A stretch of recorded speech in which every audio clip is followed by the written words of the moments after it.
Welcome to He Vibes, She Dives. I am one of the co-hosts, Lady Drasmin. This is episode 3 in the series, Reptilians and Shadow Governments. Let's drop in with 3 cleansing breaths. Inhale through the nose, exhale through the mouth. First one, inhale. Exhale, let everything go.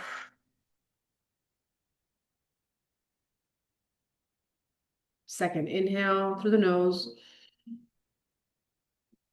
Exhale, soft, arriving fully in the body.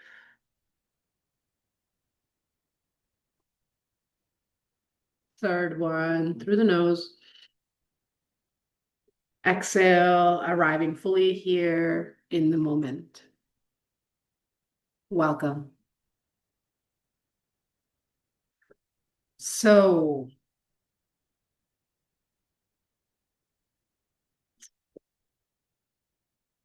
here I am with lots of thoughts and no clearly prepared notes. And this is the flow of this series to arrive all that I am. And the timing that I find myself in as I am recording this is truly curious. I won't dive into that right now. Let's just say it is apropos and relevant to this conversation. In episode 1, if you haven't watched it already, I highly invite you to go check that out. My co-host and soul brother, Timber Petro, and I share a conversation around this topic, reptilians and shadow governments. And I go deep and do share things in there. And there are still more things to share.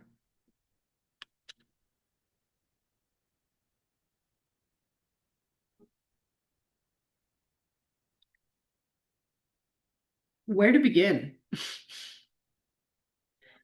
What I feel guided is to share with you a little snippet of my chapter from this book, Sensual Symphony, that I co-authored with 6 powerful sacred sovereigns. And we each express our journey through reclaiming our sensuality and how it applies to the being human experience. And for me, and this mirrors in the testimony of the other beings in here, sensuality is so vital for our thriving and well-being. And sensuality is really the expression of our senses, our aliveness, our divinity in this temporary human vessel. And what does sensuality have to do with the government?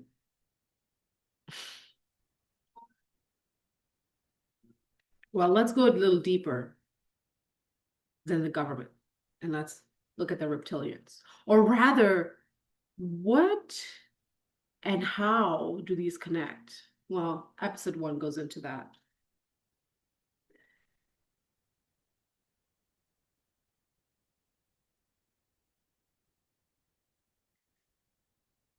The biggest distortion that has been normalized is segregation. And it is so clear in the way that the housing is set up. The apartments stacked on top of each other. The condos, people tightly squeezed in, sometimes on top of each other. The hotels in the middle of the city. Why? Why so many? Right? The supermarkets So many diverse options. Diverse, the quality of food.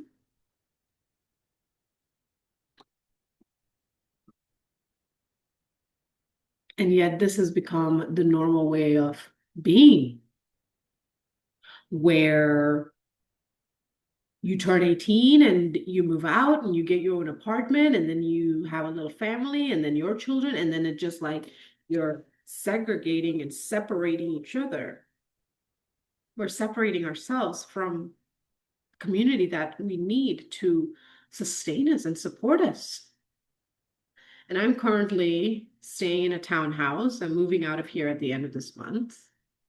And it has been quite the interesting experience to have my bedroom wall connected with the bedroom wall of someone who I don't get to say hi to, share tea with. I can feel their energy. Their dogs are so uncomfortable, and there are sounds that are quite concerning. We'll just leave it at that. The children aren't outside playing with each other. There's lots of families living here, but they're not playing with each other. And even outside of apartments, in neighborhoods, a lot of neighborhoods, why are the children not outside playing together? Why are the parents not taking turns babysitting and supporting each other with their children, so the parents have regular date night every single week, twice a week, one to go out, get out of the house, and one sex date night a week? It blows my mind that when you go to the Western doctors, there's no question on the medical history of how is your sex life.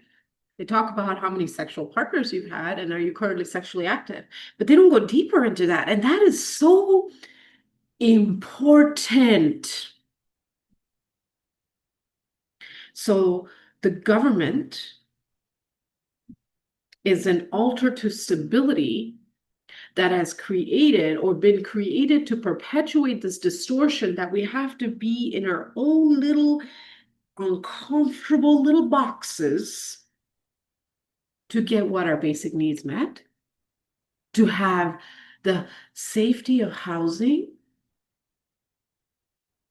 to have a vacation once a year or once every 5 years. Oh my gosh, I should just be so grateful. So grateful. There is this confusion in the mind that television distracts us from recognizing and addressing. And in fact, when you start breaking away from your social media devices, I have several because I work on this online platform. We are in the age of Aquarius, where engaging in tech and being a presence online is the way to anchor in the new now Earth timeline that we are in.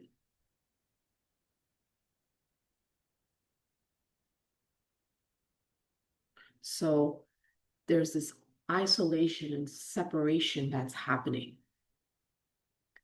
And there is absolutely no reason for it. None. These little fences on the backyard, like I get needing privacy and space, right? But where's the vitality? Where's the aliveness of being?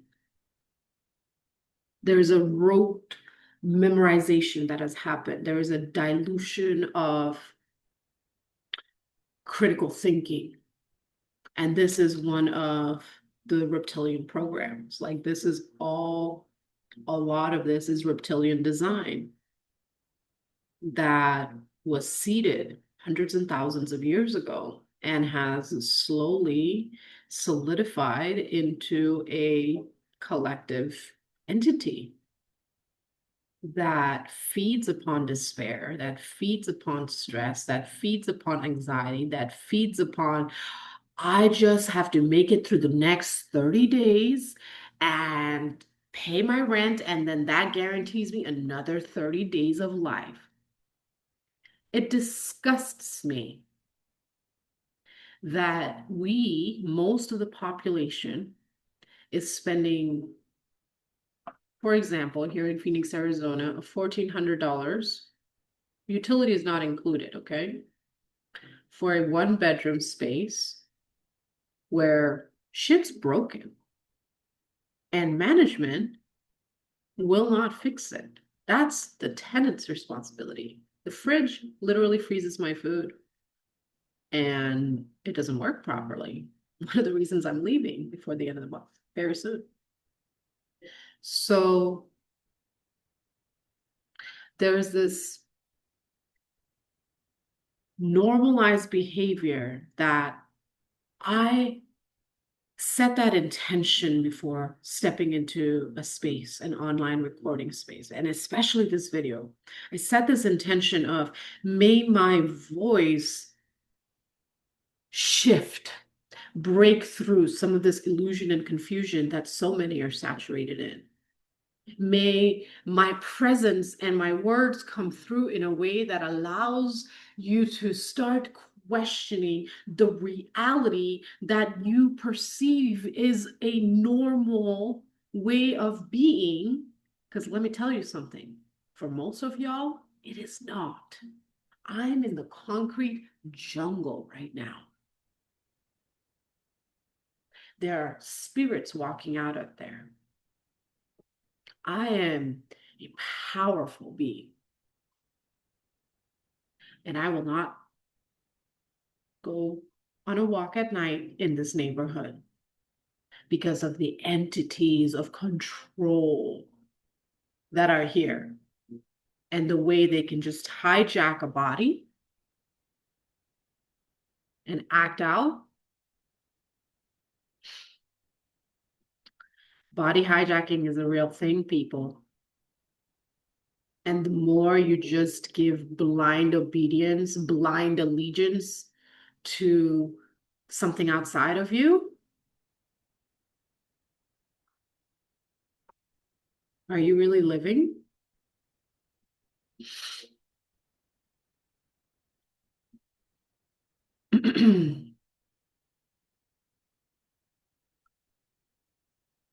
So there's different ways that consciousness has been manipulated, and that has been inherited through the DNA and continued to be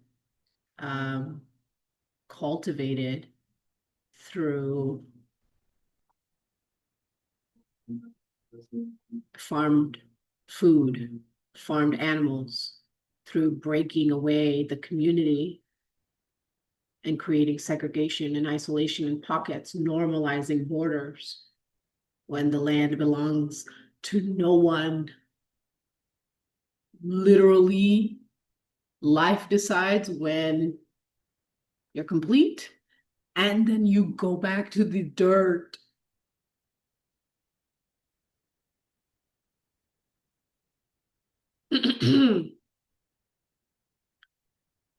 Vaccines are another way that the reptilians, the darkness, the malevolence attempt to dilute willpower.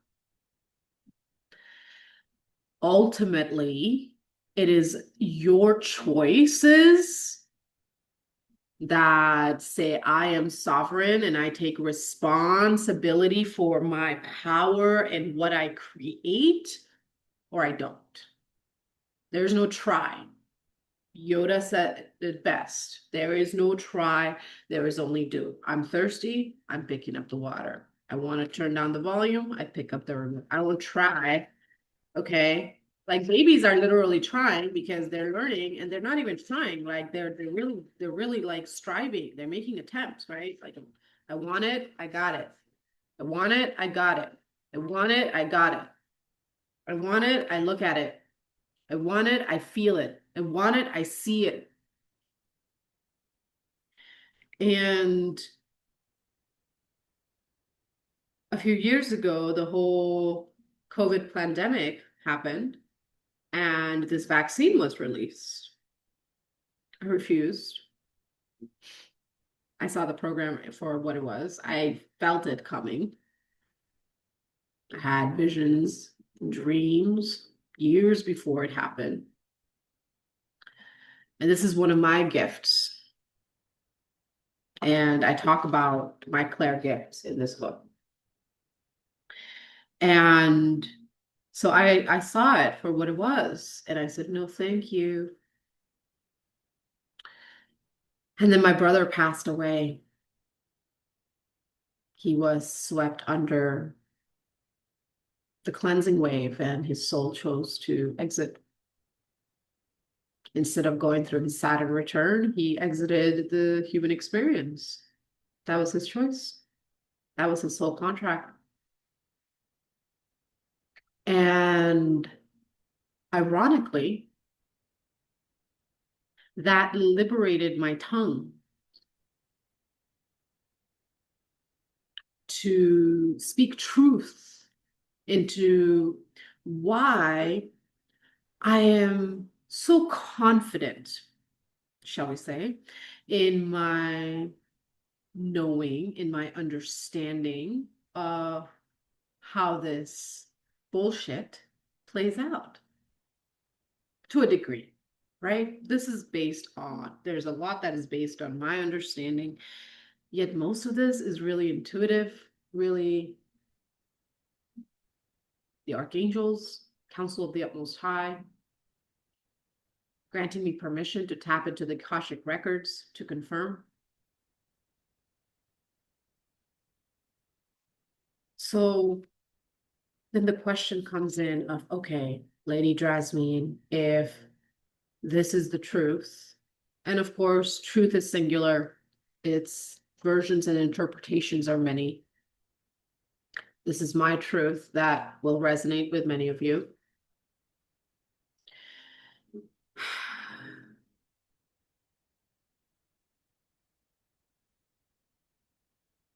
Is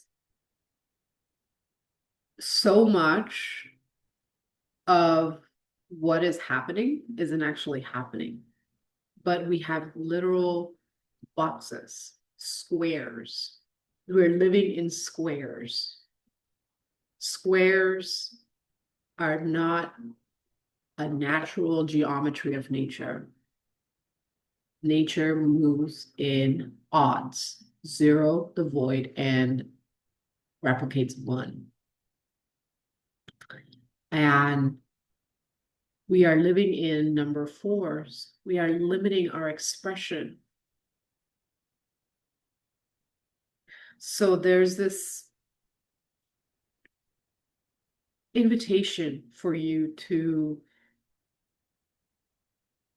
start questioning more of why you are doing what you are choosing to do right now.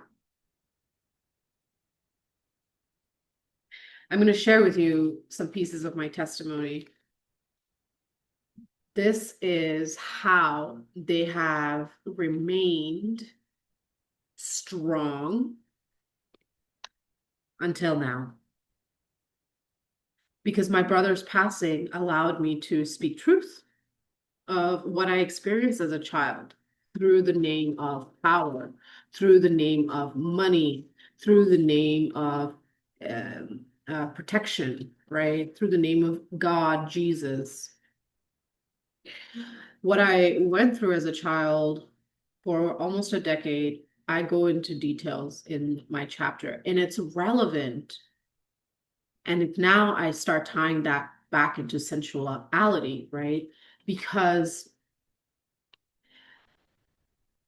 the experience of being in my body for what it is without it meaning anything other than my divine pleasure was cut off. It was cut off for my mother. It was cut off for her mother. It was cut off for so many of the mothers that walked before me. All these mothers put in their little tiny square boxes, put into their little segregated sections, put into their little corners. Oh, women do this, men do that. Women are nothing without a man. Women are property. It's been what, 50 years since a woman could open her own bank account in the United States of America? Such a free country, right? Because, oh my gosh, women have voting rights for 40 years. Excuse me, we wouldn't have humanity without women. Women ought to be in control of the money. I'm just saying, women understand the natural flow of abundance. So all these mothers before me, suppression, segregation, isolation, and the men off fighting someone else's wars and dealing with someone else's problems because what, they're not grown-ups, they can't deal with their own problems. Like there was a reason we had councils and tribes and everything was fine. The indigenous people had a system. Okay, probably could have used some upgrades in some places. That's just the matter of change. That's just part of evolution. So now we're entering a timeline where we're stripping away the distortion, getting back to the roots of what matters, and saying, okay, how do we weave science, spirit, and love? How do we weave the humanity and the divine experience and the earth experience to co-create and have thriving, healthy lives? There's different ways to do communal living than apartments that don't take care of the people that live there. To me, that's an abomination of human rights. Of and even the word rights, like, that's a strange word, right? But that is the basic human right. Like the birds and the animals, they get shelter and they get their needs met. Needs, there's a word, right? To reclaim from a place of sovereignty. Yes, shelter is a need, and no, I don't have to suffer for it. Can you imagine? Can you imagine?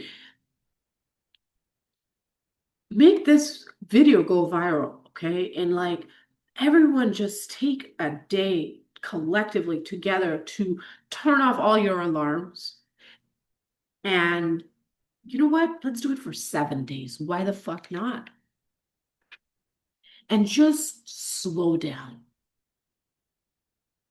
Okay, fine. We can start with 24 hours. I can feel some of y'all freaking out already, even though I'm recording this.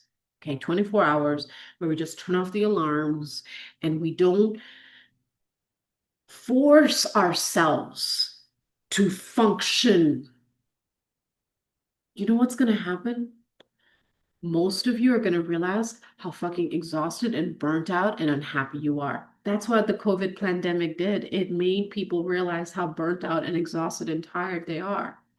It brought spaciousness for awareness. And then this vaccine came in. I don't know why I keep showing this piece of paper to you. It's just like my scribble notes from the other day. My hands like to do things, right?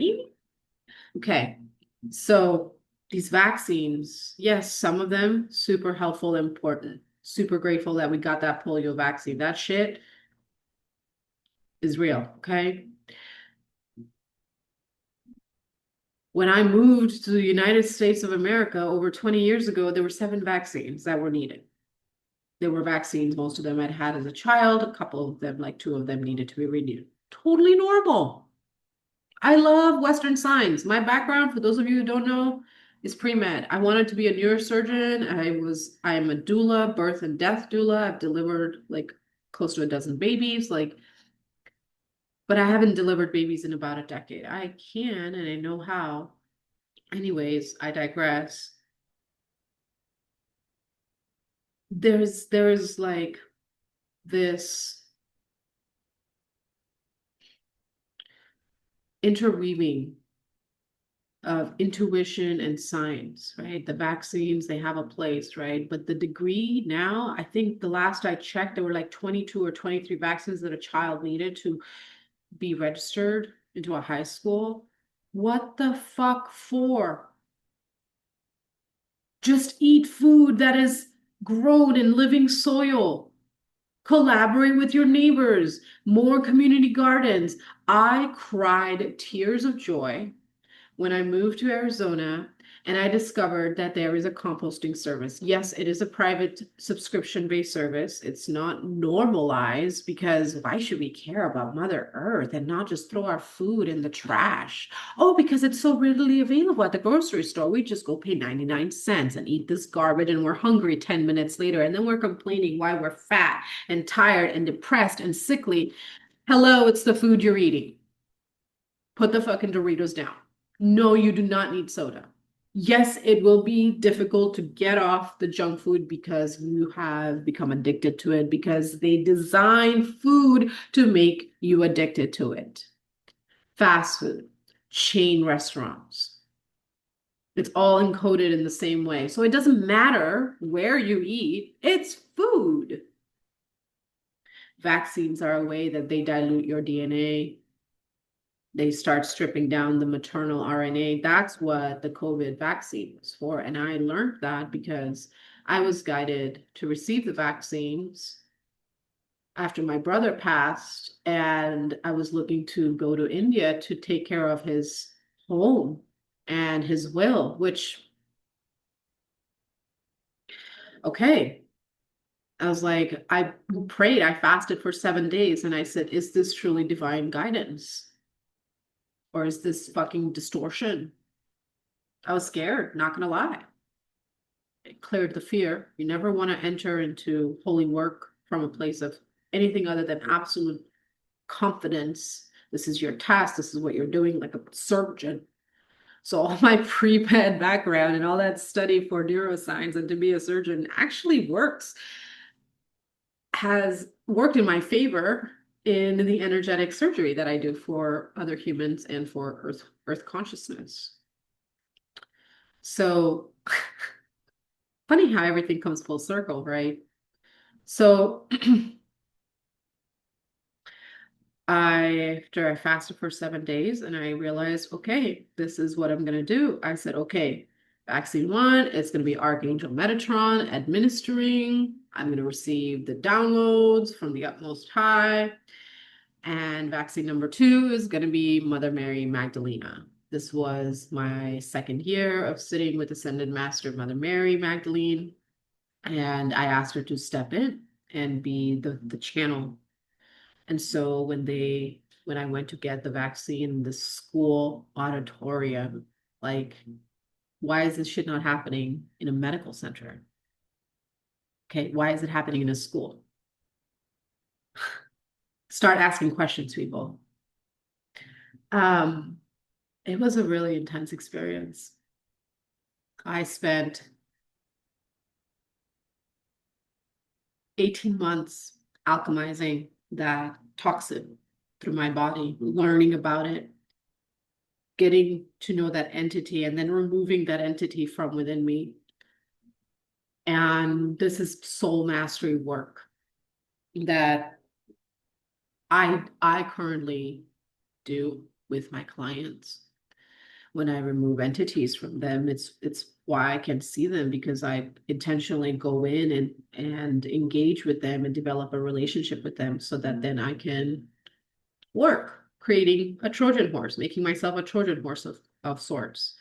So like I have an inside look, and my devotional practices, my years of study, my gifts all allow me to communicate in the clarity that I do. And also really just surrendering to channeling and allowing free thought to come through. I'm going to watch this later and like, take notes, right?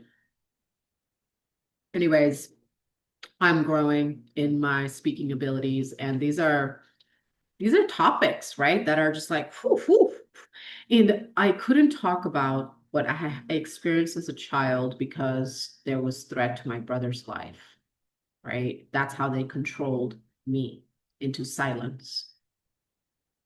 And when my brother passed, I had everything to gain. And suddenly I found myself in a space where I can just freely talk about all these things now, and the things I do and the ways I work and my experiences as a child, my experiences for a decade, all close to a decade, that feeds, this is how they siphon energy to feed control, right? This is why it takes a lot of questioning and soul work and time to break free from the matrix, to break free from the illusion, to break away from the isolation, to learn how to trust each other and love each other again, because we don't trust and love ourselves because we've allowed ourselves to be overridden. And at a subconscious level, you are aware. You know that you have given your power away and you don't want to look at it. That's the shadow work, baby. Okay. And I've got a book. It's not here on my table right now, but I've got a book, Shadow Alchemy, where me and 21 other authors talk about different ways to engage the shadow. The shadow is just simply those places that you haven't looked at and embraced, but they are a part of you. So the sooner you embrace those parts of you, the sooner you'll start actually enjoying your life. So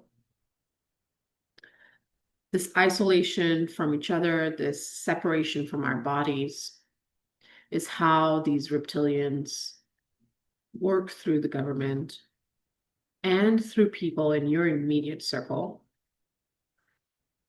to keep you in this loop of having just enough to keep you alive and have a little fun, right? But not above that threshold and not below that threshold. And I've studied statistics. I graduated with a bachelor's in psychology, sociology, and something else. I don't even remember what. And so like they know how to work with brain chemistry. They know how to tap into the nervous system. They pump out frequencies through music and television and commercials.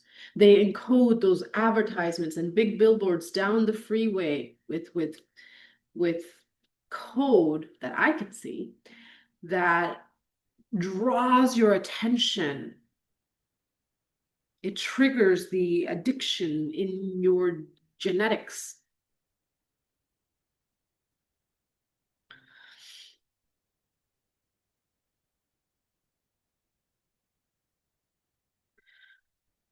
So how do we break free, right? We've talked about what's going on. Now, how do we reclaim our sovereignty and our power? When we start looking at self, we start looking at our body. We start looking at our reality and what we perceive as our reality. Is it something you've inherited? Is it something that you were told? Is it something you read? Or is it your soul truth?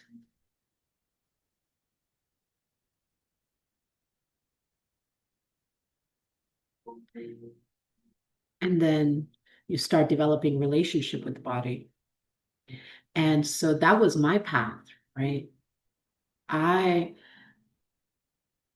I was on that train of, okay, I go to school, I graduate high school, I go to college, I get a degree, I get married, I have children, I balance career, husband, and children. Children go to college, husband and I retire, we die. Happy, healthy life, right? Sounds awesome on paper. It was eating at my soul, and I didn't know why, right? So, in my book, Shadow Alchemy, I talk into some of the experiences with my shadow that led to my awakening. In this book, in this chapter, I talk specifically about my awakening to my feminine body, because reclaiming, and it is relevant in today's share on this topic, because it is the reclaiming of my feminine body that allowed me to fully break away from that illusion matrix of segregation and separation. I have a strong circle of women around me, and I have a strong circle of divine brothers around me now. That was not the case several years ago.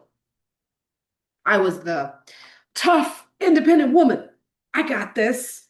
I don't need anybody. Oh, I got my family, I got my friends. I don't need anybody else. And then when that family and friendship dissolved, most of my family is dead. My friends are my soul family, and then my soul family are my friends. My inner circle is super tight, but whoo, quality, yo. So good. I'm super blessed and grateful to have Timber Petro, my co-host, in my inner circle, both a collaborator and soul family. Like, I'm so blessed. But it was not always like this. Okay. No, it was not always like this. So I'm going to start reading now. My body, through the innocence of childhood, starting at the age of 6, was used as a cleansing portal, a human Hail Mary to absolve the sins of male doctors, lawyers, pastors, politicians, some seat of authority, who all shared the belief that the purpose of children, the younger the better, was to pardon their crimes in whatever way they deemed necessary. Often, these ways were sexual. Sometimes with male dogs in heat, as they screamed at the little girls and boys, "Take that, bitch," watching and masturbating. And they would all spill their seed into this collective silver chalice that was forced down the throat of one of the young children. And for many years, I was the chosen one. And I quote those words because those are the exact words that were used. You are the chosen one, honey. Drink this. This is your purpose. Sometimes their collective semen was used in a dark ritual, and that was usually with the blood of a dead child, which did happen a lot. It was like 60-40, let's say. Now, if that's not enough, there is more. There's more. Oh, and there's more.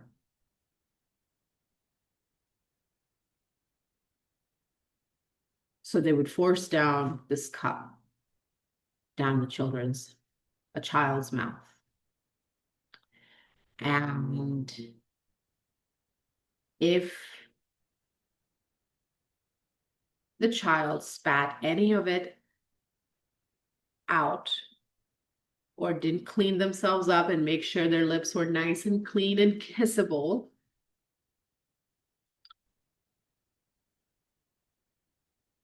I won't go into the details, but they are the details in this chapter.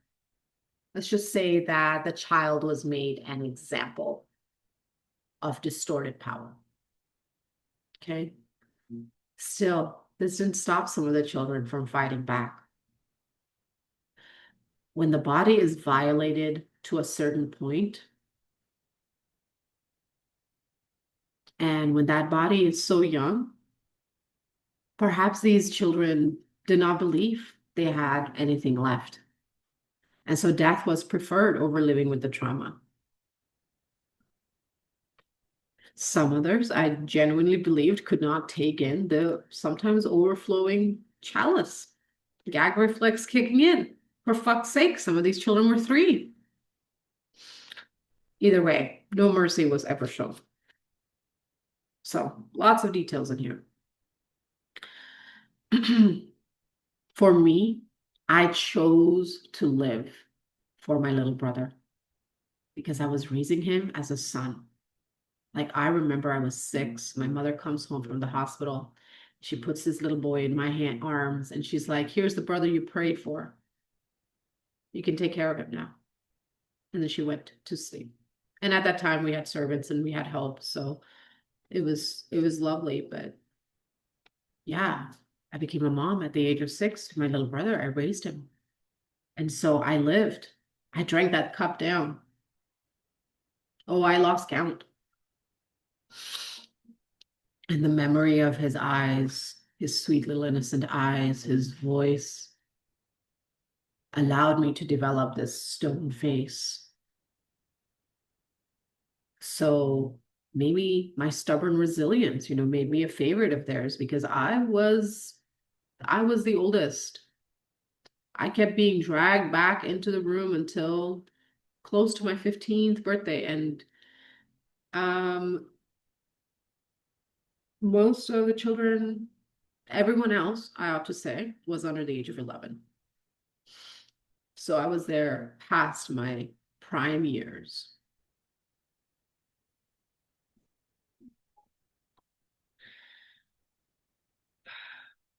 The distortion and the darkness is closer to home than most of you realize. And if you all really commit to taking yourselves seriously, taking your responsibility of your choices and decisions, how you vote with your dollars, with your pounds, with your pesos, where you send your children to school, whether you get to know your neighbors or not, there's no reason for single mothers to be struggling around on their own. Absolutely bonkers. Bonkers. Okay? Bonkers. The world is bonkers. Because this kind of shit is still going on. A lot of people compliment my resilience when they meet me. I'm like, please don't compliment my resilience. How about you go and take action and be the change? That's how you can compliment me. That's how you can show that you respect what I have to say and you value my presence in this world. I don't want your thank yous and your, oh my gosh, you're such a survivor. Yeah, I am. I'm aware. Thank you. Now let's fucking do something about it. Let's end this shit once and for all. So this was my life for almost a decade. And then a few weeks after turning 15, an opportunity, a breakthrough presented. You'll have to get a copy of this book on my online market to find out what happened that allowed me to leave India, which is where this was happening, and come to the US. But oh no. Just because I had moved across the world and tucked away a lot of these memories in a little black box that, is still there somewhere. I've reclaimed a lot of my stuff, but there's still a lot that's tucked away. I mean, understandably so. I believe that this is part of why I was so drawn to neuroscience and the study of the mind and psychology and human behavior and sociology, because I needed to understand, like, how can that be the case, right? So when I moved to the US, I was no longer forced into the room of evil, but the threats of silence remained. However, this body had grown addicted to abuse.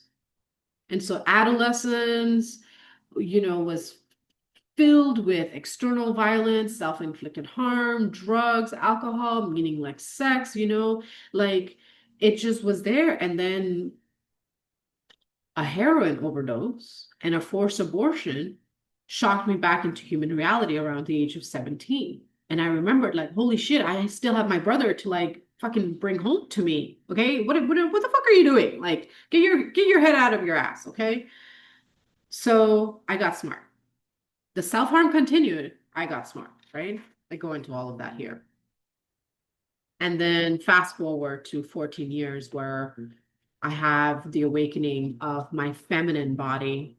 And as I go through my experience of reclaiming relationship with myself as a woman, I realized that I could not operate on the system that had been designed for me. By this point, I had been exited from my medical career. Okay.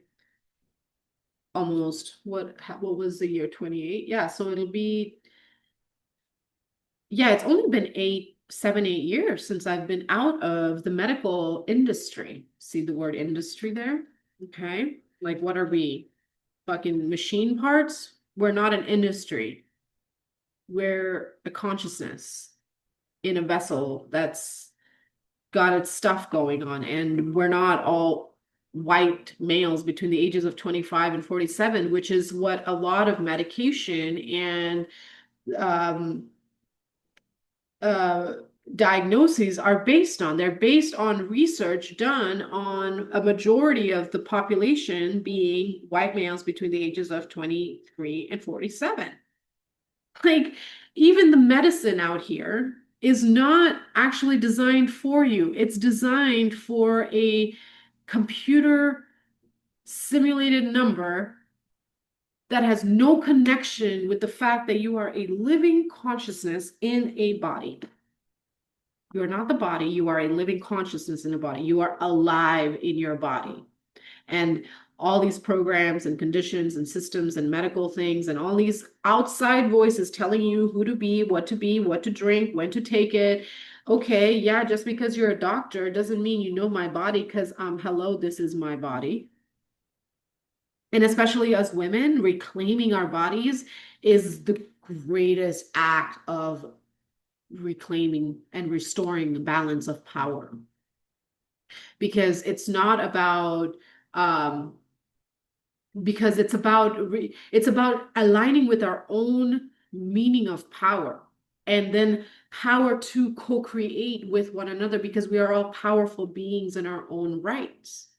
We all have this magnificent brain that we can strengthen into to increase memory and retention. For me, plant allies, super helpful. Love them. I am one of the most functional stoners I know. I can do dabs, most dabs, and crunch numbers for a few hours. In fact, I love to take massive dabs and do like heady paperwork. It just chills me out and I get shit done. Learning about my body showed me how much I had been indoctrinated through these rituals, through the programming of my father's theological Bible preaching.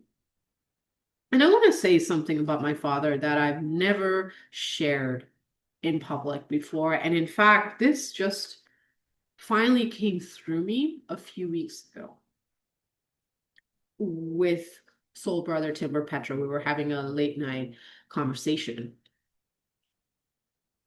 And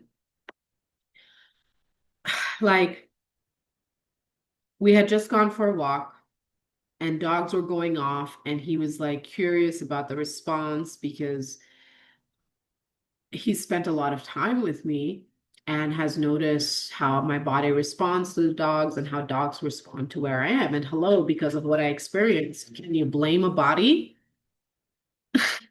Like, yeah, I've done the work. Like, I know that I'm safe and protected, but like some things, they just don't leave. They're imprinted. They're a part of you. This is part of shadow work, is about embracing that, okay, this happened to me and this left an imprint on me, and okay, I cannot live with dogs.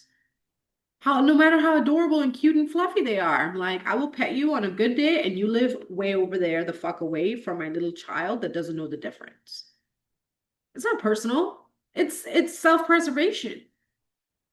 And yet I've lived in a lot of isolation for many years, and I couldn't really speak about why, dogs were such a fucking problem until my brother's passing, right? And now I can really just share, like, okay, you want to know the real story of why dogs make me uncomfortable? here, go buy a copy of my book because I'm tired of speaking the story out loud. This recording, this series, it's all part of this. So that's cool, but it doesn't come up in my daily conversations. Like, I'm focused on the present moment and what we're doing to create the reality that we do desire. That's what I talk about in my real life. This is for the purpose of bringing attention and awareness and inviting you to really start questioning what your reality is, right? A lot of these doctors are paid big bonuses for prescribing certain things, for having X amount of surgeries on their ticket. A lot of these medical people that you go and see do not give a fuck about your body, especially us women. If you are seeing a male doctor, it's send me an email if you really believe this male doctor is in your best benefit, because like those are going to be rare and few in between. Okay. Like we need to see doctors that actually support our bodies. Brown people need brown doctors. Black people need black doctors. White people need white doctors because they have that understanding of the body. Okay. We're not animals that we can all go to the vet and the vet just can take care of most of the problems. We are individual human beings, and our genetics play a huge part in this reclaiming of sovereignty in our body. So I want to share this last thing about my father because this is the other piece, this is part of my story and testimony, and then, other things. But the other big piece of why I have such an intimate relationship with the darkness, shall we say, and it is a chosen path, right? I do walk a very thin line. I am aware of that. And I am grateful for the inner circle, the tight inner circle I have. And I've gone through many initiations and tests. So I've learned it's better to be humble than be humbled. So I really strive, right? To listen, to understand, to feel, to sense, to know when to speak and when to be silent. And I've always had this suspicion about my father. And when you read my chapter in this book, you'll understand. And I've always, my first exorcism that I experienced, I wasn't in the room, but I was in the house, was when I was the age of somewhere between 2 and 3. And my mother verified the story, like after the memory came back to me and I repaired my nervous system pathways to reclaim that memory. This memory came back to me. And then I called her and she's like, how do you remember that? You were 2, I think, or 3. It's like, okay, that lands. Then she told me the story. I'm like, okay, that lands. So basically, my father, he was a Christian. What the fuck is that word? A Christian? A preacher, Christian, missionary, Christian. Sure, he was a Christian Petro. And he was called, they were in South America at this time, and he was called to this family's house because un demonio, right? There's a devil in my child. And um, my mother and him went there in the middle of the night, and I was very young, and it was a last minute late call, so they took me there. And then my father goes into the bedroom, and he didn't speak Spanish. That's part of what his relationship with my mother was, that she was his translator when he would go and preach and train pastors and build churches. So he called her in there to translate, but she wasn't going to take me in there. So she left me out in the living room. And this child had all these toys out and little toys with little faces. And I wasn't allowed to have any dolls or toys with faces as a child. I wasn't allowed to receive gifts. I wasn't allowed to have anything with faces on them. All my clothes were custom made, tailor made. So I never wore street clothes. So, my father was very keen on energetics and hygiene, and I didn't understand why, but I'm grateful for a lot of his teachings because it is what allows me to move in many realms. The teachings that I learned through observation and being his kid, like I inherited a lot of that. But he was also a very troubled man. Like he was a living Jekyll and Hyde. Like he would flip a switch and turn into this violent man. Like he would beat me bloody, right? And he never drank, he never did alcohol, but he would just go into rage. And that's the shadow that I inherited that I talk about in my chapter in Shadow Alchemy and what I continue to dance with in life. This is my shadow work, dancing with rage as it arises and doing my work that I do with it. So it's been quite a journey, shall we say, right? Untangling my mind from what I was experiencing as a child in my home with my father, like to everyone else, he's the perfect preacher, he's got the perfect wife, the perfect eldest child, well educated, well dressed, well fed, well spoken, well mannered, like the golden boy, the youngest son, like the perfect family. And then behind closed doors, like if things weren't done his way when he wanted them, how he wanted them, flip a switch. This man would just go bananas, take off his belt, and whip me, sometimes bloody. If my mother intervened, it would be bad for her. So, she stopped. And years later, I found out that he actually kept her in a drug-induced coma for most of her marriage to him. So, he had her under control, and I assumed that she didn't care because she was very absent and always like in a meditative trance, always so sleepy. I'm always so sleepy. I don't know why I'm so sleepy, right? When I left India and moved to the US, my mother came with me. Within a year, like I saw a woman that I had seen when I was very young, around the age of 6 and 7. And then when I really started, the whole rooms thing, I realized was not a one-off thing or once every while. It was like becoming a regular thing. I was like, oh, fuck. And then my mother became absent, right? So I had to do my work of forgiveness around that distortion, that again, that isolation, the segregation within the home, right? Oof. So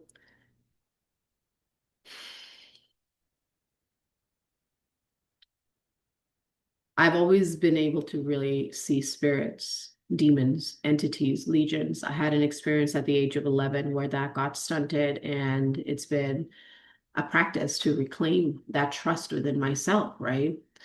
And I spoke my truth out to Timber, and I speak it now in witness of this global stage of my father had legion in him, and it would take over and he would act in unconscious ways.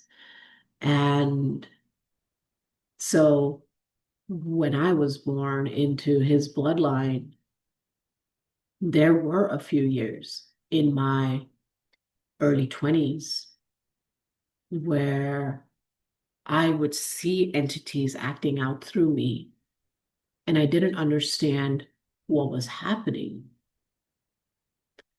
And so I had to do my own work to clear and cut the cords of that bloodline to my father. And this is part of why I have asked for and been given new names and have legally changed my name, because that is not something I'm carrying forward, period, full stop, end of conversation. And I can talk about all these things now because I have everything to gain. So when I finally spoke that truth with Timber, like there's something powerful about speaking our truth out loud. And this is the medicine that I provide in my sessions, is just holding space for you to really be seen and heard, encouraging that truth and clarity to come through. Because then once you clear that, it's like, wow, I didn't even realize that was a really heavy burden I was carrying until now. Holy shit, that was intense. So if you're interested in sessions with me, details on how to connect with me are below. Shame-free plug-in here for my offerings and gifts, because I just know what I'm doing. And I've seen how lives of other people change when I come in and I help them break and remove these entities that they've inherited through the blood, through family, right? Granted, my experience is definitely on the scale of holy what did you just say to me? Is this real? Oh, honey, I've lived it. Okay. Question all you want, please. So we reclaim our bodies, we take responsibility for ourselves. We start to ask questions about who is the authority over our minds, over our hearts, over our bodies. And this is how we start to break free from the matrix. We start communicating and talking with our neighbors, right? We support each other, not just during times of need, but every day, because every day we have needs.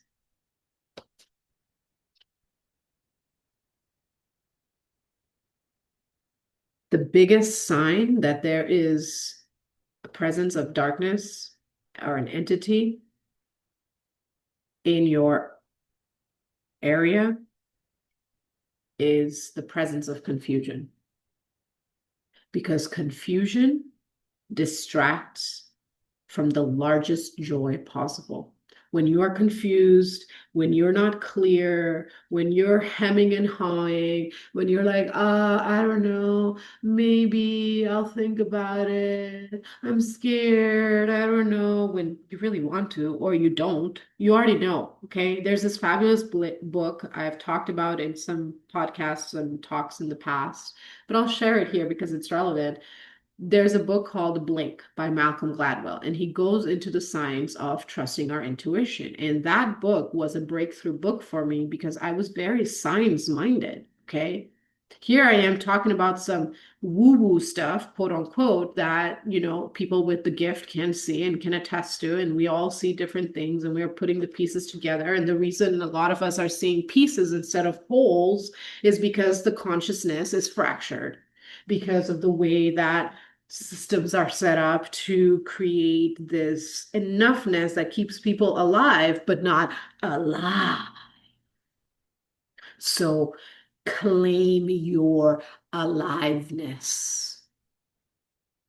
And you'll see those entities starting to reveal themselves within you. And then you can contact me or someone who works on that higher level in similar frequencies that I do, and we can support you. But you ultimately have to do that work to walk in integrity every day, to maintain your nervous system harmony, to be in inclusive collaboration, right? Because there's 3 steps to stopping the isolation.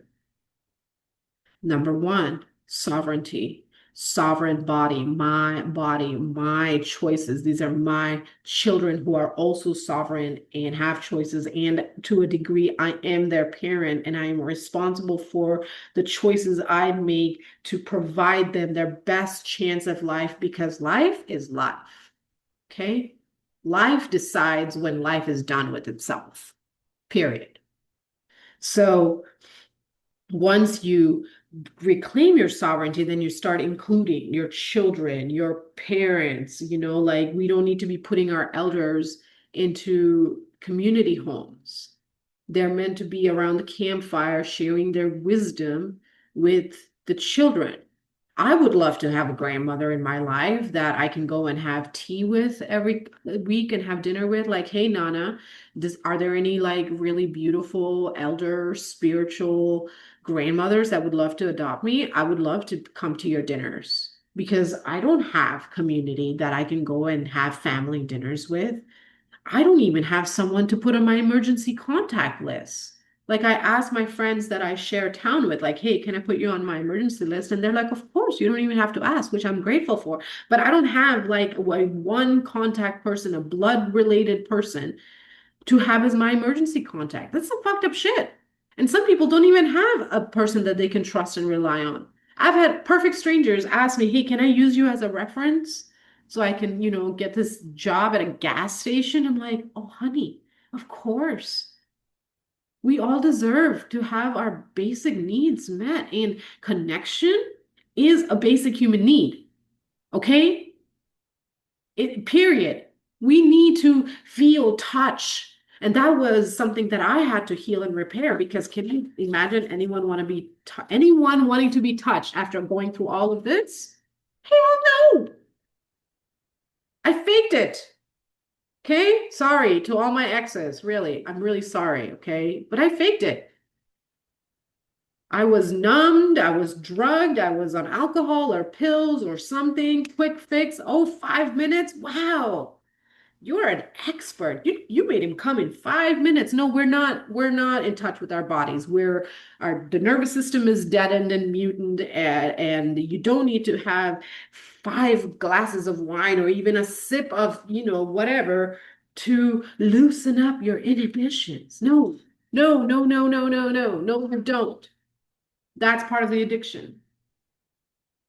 So sovereignty, reclaiming our bodies, including ourselves into our lives, including our families, including our friends, including our neighbors. And that's what opens room for creative collaboration. This is how we will create and anchor the new now earth in creative cooperative collaboration.